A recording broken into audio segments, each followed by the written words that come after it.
question is recognized for 5 minutes. Thank you, Mr. Speaker, and my gratitude to the gentleman from Florida. I rise in opposition to the rule for previous question in order that I might support Mr. Hastings' effort to offer the amendment to reauthorize the Export-Import Bank, and here's why. The Export-Import Bank is a job-creating machine. Over the last 5 years, it's created, by good and scientifically based estimates, about 1.2 million jobs. Well-paying jobs, good-paying jobs, the kinds of jobs that you can have and buy a home and send your kids to college that touch every congressional district in this state. The Export-Import Bank is a job-creating machine. The Export-Import Bank is also a deficit-reducing machine.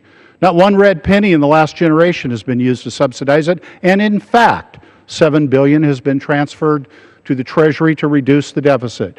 $1 billion 2 years ago, $675 million last year, a projected $800 million this year. The Export-Import Bank is a deficit-reducing machine. And in addition to that, it is a super performer by any private sector measure. I come from the private sector. How they conduct their business is the envy of the financial services sector.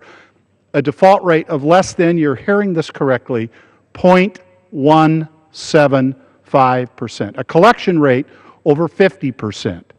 It is a super performer. And yet, the Export-Import Bank goes away in exactly 105 days. Poof, gone, vanished. The gentleman from Texas asked a very good question, a fair question. Why now? Well, the answer is the clock is ticking.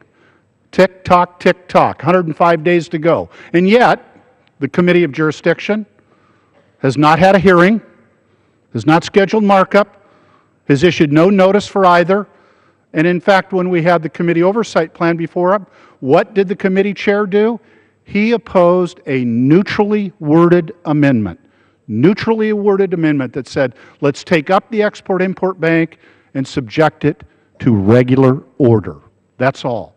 Let's go through regular order. There's no intent to take up the Export-Import Bank.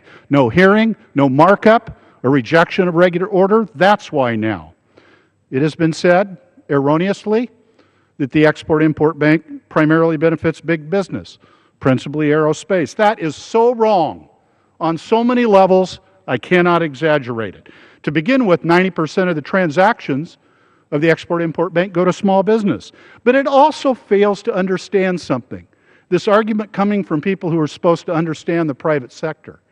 A company like Boeing, a pride of America, please remember, ladies and gentlemen, there are only 2 companies on the face of the planet that produce large airplanes, and America has but one of them. And you know what they rely on?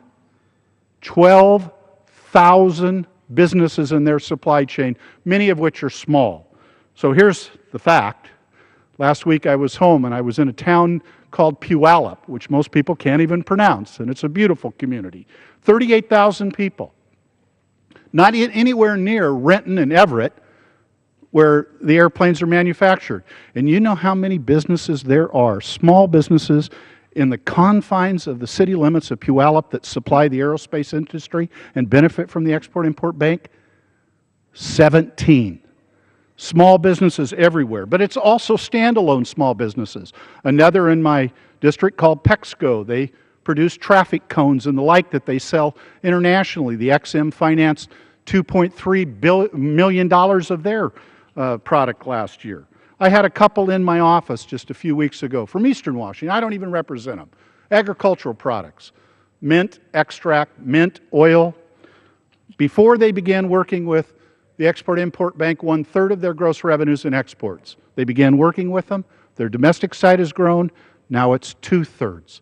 I had another agricultural interest in the office. They said 5 years ago, 5% of their business was export. They'd use no Export-Import Bank. They began using it. It's now 50%. So finally, ladies and gentlemen, let us remember that there are 60 developed nations on the face of the earth. 60. And if we allow our Export-Import Bank to expire, we will be the only one on the face of the planet without an export credit authority. Let me tell you, China is rubbing their hands in anticipation because in addition to Airbus, remember, we're 2 to 8 years away from China manufacturing a wide-body airplane. They can't wait for the Export-Import Bank to expire so they can capture market share. Why in the world would we unilaterally disarm? Remember this. We are only 5% of the world's population. If we want to keep our middle class and grow it, we have to learn to sell into the growing middle. The gentleman's recognized for additional 30 seconds. If we want to keep and grow our middle class, we need to learn how to sell into the growing middle class of the rest of the world, and that requires the Export-Import Bank. The Export-Import Bank is a job-creating machine, a deficit-reducing machine, and a super performer, and the votes are here. It's 190, by the way, not 189, and 58 on that side of the aisle. There is a part of me, a voice in me that wants to shout, "Let my people go. The votes are here. It's not scheduled for hearing. Let Mr. Hastings offer his amendment. Let's reauthorize the Export-Import Bank." Thank you, Mr. Chair. I yield back the balance of my time. The gentleman's time has expired. The gentleman from Texas.